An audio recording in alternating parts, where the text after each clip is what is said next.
ಮುಡಾ ಹಗರಣ ಎಷ್ಟರ ಮಟ್ಟಿಗೆ ಬಿಜೆಪಿಗೆ ಪ್ರಮುಖ ಅಸ್ತ್ರ ಆಗಿದೆ ಅದನ್ನು ನಾವು ನೀವು ನೋಡ್ತಾ ಇದ್ದೀವಿ. ಬರೀ ಇಷ್ಟು ಮಾತ್ರ ಅಲ್ಲ, ಬೇರೆ ಬೇರೆ ಸಂಗತಿಗಳು ಕೂಡ ಹೊರಗಡೆ ಬರ್ತಾ ಇವೆ. ಅಕ್ರಮ ಸೈಟ್ ಹಂಚಿಕೆ ಇವಾಗಿಂದಲ್ಲ, ಅದು 2020ರಿಂದ ಕೂಡ ಅಕ್ರಮ ನಡೀತಾನೇ ಇದೆ.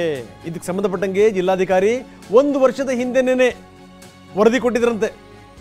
1 ವರ್ಷದ ಹಿಂದೆನೇ ಡಾಕ್ಟರ್ ಕೆ ವಿ ರಾಜೇಂದ್ರ ಸರ್ಕಾರಕ್ಕೆ ವರದಿ ಕೊಟ್ಟಿದ್ರು. ಈಗ ಇಷ್ಟೆಲ್ಲ ಆದಮೇಲೆ ಪರಿಣಾಮ ಏನು ಗೊತ್ತಾ? ರಾಜೇಂದ್ರ ಅವರನ್ನು ವರ್ಗಾಯಿಸಲಾಗಿದೆ. ಮುಡಾ ಅಕ್ರಮದ ಬಗ್ಗೆ ಆವಾಗಲೇ ಅಲರ್ಟ್ ಮಾಡಿದ್ರು.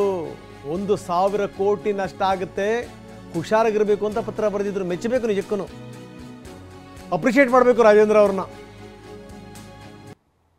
ನಿಯಮ ಉಲ್ಲಂಘನೆ ಆಗ್ತಾ ಇದೆ, ಈ ರೀತಿ ಆಗಬಾರ್ದು ಅಂತ ರಾಜೇಂದ್ರ ಎಚ್ಚರಿಸಿದ್ರು. ಡಿ ಸಿ ಅವರು 2020ರಿಂದಲೂ ಕೂಡ ಮುಡಾದಲ್ಲಿ ಅಕ್ರಮ ನಡೆದಿರುವಂಥ ಅನುಮಾನಗಳಿವೆ. ಈ ರೀತಿ ಆಗಿಬಿಟ್ರೆ ಕಷ್ಟ ಆಗುತ್ತೆ, ಸಾವಿರಾರು ಕೋಟಿ ನಷ್ಟ ಆಗುತ್ತೆ. 1 ವರ್ಷದ ಹಿಂದೆನೇ ಸರ್ಕಾರಕ್ಕೆ ವರದಿ ಕೊಟ್ಟಿದ್ದರು ಡಿ ಸಿ. ಈಗ ಅದೇ ಡಿ ಸಿಯನ್ನು ಕೆ ವಿ ರಾಜೇಂದ್ರ ಅವ್ರನ್ನ ದಿಢೀರಾಗಿ ವರ್ಗಾಯಿಸಲಾಗಿದೆ. ಲಕ್ಷ್ಮೀಕಾಂತ್ ರೆಡ್ಡಿ ಅವ್ರ ಜಾಗಕ್ಕೆ ಬಂದಿದ್ದಾರೆ.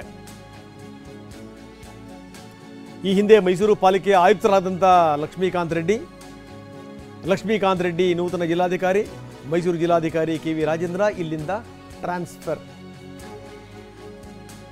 ಯಾವ ಡಿ ಸಿ 1 ವರ್ಷದ ಹಿಂದೆ ಒಂದು ವರದಿ ಕೊಟ್ಟಿದ್ದರು, ಸಾವಿರಾರು ಕೋಟಿ ರೂಪಾಯಿ ನಷ್ಟ ಆಗುತ್ತೆ ಅಂತ ಎಚ್ಚರಿಸಿದ್ರು. ಯಾರೂ ಕೂಡ ಇವರು ಮಾತನ್ನು ಕೇಳಿರಲಿಲ್ಲ. ಯಾವ ವ್ಯವಸ್ಥೆಯೂ ಕೂಡ ಇದನ್ನು ಗಂಭೀರವಾಗಿ ತಗೊಂಡಿರಲಿಲ್ಲ. ಪ್ರಶ್ನೆ ಬೇರೆ. ಈಗ ಅವ್ರಿಗೆ ಸಿಕ್ಕಿರುವಂಥದ್ದೇನಪ್ಪ ಬಳುವಳಿ ಅಂತಂದರೆ ಇಲ್ಲಿಂದ ಅವ್ರಿಗೆ ಟ್ರಾನ್ಸ್ಫರ್. ಲಕ್ಷ್ಮೀಕಾಂತ್ ರೆಡ್ಡಿ ಅವ್ರ ಜಾಗಕ್ಕೆ ಬಂದಿದ್ದಾರೆ. ಹಿಂದೆ ಅವರು ಆಯುಕ್ತರಾಗಿ ಕೆಲಸ ಮಾಡಿದರು. ನೋಡಿ, ಮೈಸೂರು ಡಿ ಸಿ ನೀಡಿದಂಥ ವರದಿಯನ್ನು ನಾವು ತೋರಿಸ್ತಾ ಇದ್ದೀವಿ. ಇದು ಒಂದು ಸುದೀರ್ಘವಾದಂಥ ಒಂದು ವರದಿ ಕೊಟ್ಟಿದ್ದಾರೆ. ಏನೇನಾಗ್ತಾ ಇದೆ, ಏನು ಎತ್ತ, ಇದರಿಂದ ಆಗುವಂಥ ನಷ್ಟ ಏನು, ನಷ್ಟದ ಪ್ರಮಾಣ ಏನು, ಅದೆಲ್ಲದೂ ಕೂಡ. ಬನ್ನಿ, ನಮ್ಮ ಪ್ರತಿನಿಧಿ ರಾಮ್ ಈಗ ನಮ್ಮೊಂದಿಗೆ ನೇರ ಸಂಪರ್ಕದಲ್ಲಿದ್ದಾರೆ ಮೈಸೂರಿಂದ. ರಾಮ್, ಭಾಳ ಗಮನಿಸಬೇಕಾದಂಥ ಸಂಗತಿ ಏನು ಅಂತಂದರೆ, ಯಾವುದೇ ಹಗರಣಗಳು ನೋಡಿ ಹೊರಗಡೆ ಬರೋ ತನಕ ಮಾತ್ರ ಅದಕ್ಕೇನು ಬೆಲೆ ಇರಲ್ಲ. ಹೊರಗಡೆ ಬಂದಾದಮೇಲೆ ಅದು ಹಗರಣ ಅಂತ ಅನ್ಸ್ಕೊಳ್ಳೋದು ಎಂಥ ದುರ್ದೈವ ನೋಡಿ. ಇದು ಸಂಬಂಧಪಟ್ಟಂಥ ಡಿ ಸಿ ಗೊತ್ತಿತ್ತು. 1 ವರ್ಷದ ಹಿಂದೆನೇ ಅವರು ಅಲರ್ಟ್ ಮಾಡಿದ್ರು.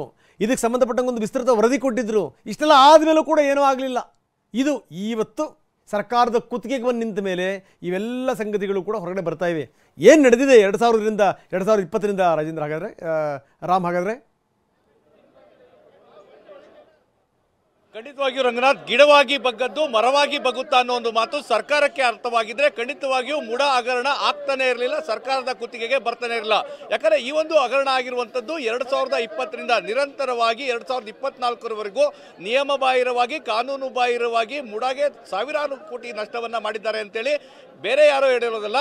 ಖುದ್ದು ಮೈಸೂರು ಜಿಲ್ಲಾಧಿಕಾರಿಯಾಗಿದ್ದಂತಹ ಡಾಕ್ಟರ್ ಕೆ ವಿ ರಾಜೇಂದ್ರ ಅವರು ವಿಸ್ತೃತವಾದಂತಹ ವರದಿಯನ್ನ ಕೊಡ್ತಾರೆ. ಆ ವರದಿಯನ್ನು ಏನು TV9 ತೋರಿಸ್ತಾ ಇದೆ, ಅದರಲ್ಲಿ ತಾವು ಗಮನಿಸಬಹುದು, ಈ ಒಂದು ಏನು ಕಾನೂನು ಬಾಹಿರವಾಗಿ, ನಿಯಮ ಬಾಹಿರವಾಗಿ ಮುಡಾಗೆ 1,000 ಕೋಟಿಗೂ ಹೆಚ್ಚು ನಷ್ಟವನ್ನು ಉಂಟು ಮಾಡಲಾಗ್ತಾ ಇದೆ. ಯಾವುದೇ ಸರ್ಕಾರದ ಅನುಮೋದನೆಯನ್ನ ಪಡೆದುಕೊಳ್ಳದೆ ಏನು 50-50 ಅನುಪಾತದಲ್ಲಿ ಪರಿಹಾರದ ಭೂಮಿಯನ್ನು ನೀಡಲಾಗ್ತಾ ಇದೆ. ಇದರ ಸಂಪೂರ್ಣ ಲಾಭವನ್ನ, ಅಂದ್ರೆ ಲಾಭ ಅನ್ನೋದಕ್ಕಿಂತ ದುರ್ಲಾಭವನ್ನ ಪಡೆದುಕೊಂಡು ಬೇರೆ ಬೇರೆಯವರಿಗೆ ಅನುಕೂಲವನ್ನ ಮಾಡಿಕೊಡ್ಲಾಗ್ತಾ ಇದೆ ಅಂತೇಳಿ ವಿಸ್ತೃತ ವರದಿಯನ್ನ ನೀಡಿದ್ರು. ಆ ವರದಿಯನ್ನ ಸರ್ಕಾರ ಗಂಭೀರವಾಗಿ ಪರಿಗಣಿಸಿದ್ದಿದ್ರೆ ಈ ರೀತಿಯಾದಂತಹ ಕೃತ್ಯಗಳು ಆಗ್ತಾ ಇರಲಿಲ್ಲ. ಒಂದಲ್ಲ ಎರಡಲ್ಲ ರಂಗನಾಥ್ ಅವರೇ, ಒಟ್ಟು 15 ಪತ್ರಗಳನ್ನ ಖುದ್ದು ಮೈಸೂರು ಜಿಲ್ಲಾಧಿಕಾರಿಯವರೇ ಮುಡಾಗೆ ಬರೆದು ಸ್ಪಷ್ಟನೆಯನ್ನ ಕೇಳಿ ನೋಟಿಸ್ ಅನ್ನ ಕೊಡ್ತಾರೆ. ಯಾವುದೇ ಉತ್ತರ ಸಿಗೋದಿಲ್ಲ. ನಗರಾಭಿವೃದ್ಧಿ ಇಲಾಖೆಗೆ ಪತ್ರವನ್ನು ಬರೆದು ಸಂಪೂರ್ಣವಾದಂತಹ ವಿವರವನ್ನ ನೀಡ್ತಾರೆ. ನಗರಾಭಿವೃದ್ಧಿ ಇಲಾಖೆಯವರು ಸಹ ಮುಡಾ ಆಯುಕ್ತರಿಗೆ ಒಂದು ಪತ್ರವನ್ನು ಬರೆದಿದ್ದಾರೆ. ಆ ಪತ್ರದಲ್ಲಿ ಸಂಪೂರ್ಣ ವಿವರವನ್ನು ಕೊಡಿ ಅಂತ ಅಷ್ಟೇ ಕೇಳಿದ್ದಾರೆ. ಅಂದ್ರೆ ಎಲ್ಲೋ ಒಂದು ಕಡೆ ತೇಪೆ ಹಚ್ಚುವಂತಹ ಕೆಲಸವನ್ನ ಮತ್ತೆ ತಿಪ್ಪೆ ಸಾರಿಸುವಂತಹ ಕೆಲಸವನ್ನ ಸರ್ಕಾರ ಮಾಡಿ ಸುಮ್ಮನಾಗಿದೆ. ಇದೇ ಕಾರಣಕ್ಕೆ ಇದು ಬೃಹತ್ ಮರವಾಗಿ ಬೆಳೆದಿದೆ. ಮೊಳಕೆಯಲ್ಲೇ ಚಿವುಟ ಹಾಕಿದ್ರೆ ಖಂಡಿತವಾಗಿ ಇದು ಎಮ್ಮರ ಆಗ್ತಾ ಇರಲಿಲ್ಲ, ಮತ್ತೆ ಈ ರೀತಿಯಾದಂತಹ ಕೆಲಸಗಳು ಆಗ್ತಾ ಇರಲಿಲ್ಲ.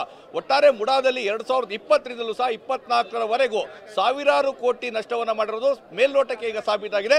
ಸರ್ಕಾರ ಇನ್ನು ಮುಂದೆ ಯಾವ ರೀತಿ ಮಾಡ್ತದೆ ನೋಡಬೇಕು. ಮತ್ತೆ ಇದರ ಮಧ್ಯದಲ್ಲಿ ಡಾಕ್ಟರ್ ಕೆ ವಿ ರಾಜೇಂದ್ರ ಅವರನ್ನ ಮೈಸೂರು ಜಿಲ್ಲಾಧಿಕಾರಿಯಿಂದ ವರ್ಗಾವಣೆ ಮಾಡಿದ್ದಾರೆ.